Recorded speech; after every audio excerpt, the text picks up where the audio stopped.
आज मैं अगले 2-3 मिनटों में जो बोलने वाला हूँ उसे तुम ध्यान से सुनना और एक एक शब्द को फील करना।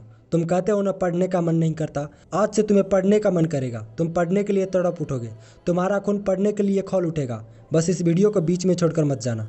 जब हमें कोई भी काम पहली बार करना होता है तब हमें पता नहीं होता कैसे करना है, तो वो काम हमें कठिन लगता है। लेकिन वही काम करते करते जब हमें समझ में आ जाता है उस काम को कैसे करना है, तो वही काम जो हमें कठिन लगता था वही काम हमें आसान लगने लगता है। ठीक इसी तरह पढ़ाई भी एक काम है। अगर हमारे पास पढ़ाई के बारे में नॉलेज नहीं है तो किसी भी हाल में हम नहीं पढ़ सकते। आप हज़ारों कोशिश कर लो, नहीं पढ़ सकते।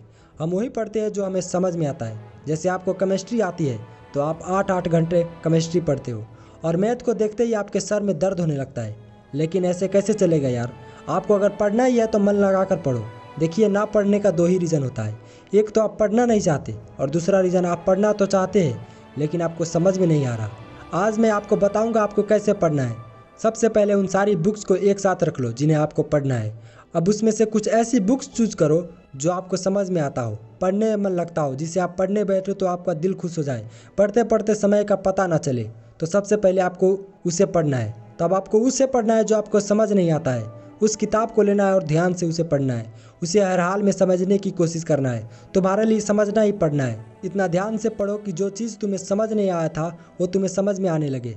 लेकिन सबसे बड़ी प्रॉब्लम ये है, हम टाइम ही नहीं दे पाते पढ़ाई को। जब हम पढ़ने जाते हैं तो मोबाइल के नोटिफिकेशन से, दोस्तों को कॉल मैसेज से डिस्टर्ब होते हैं और हमारा पढ़ाई पर फोकस ही नहीं हो पाता। एक बात बोलो यार, जब तुम पढ़ने बैठो ना यार, तो ये तुम सोच कर बैठो ये मेरे जीवन के आखिरी दिन है और मैं आखिरी बार पढ़ रहा हूँ।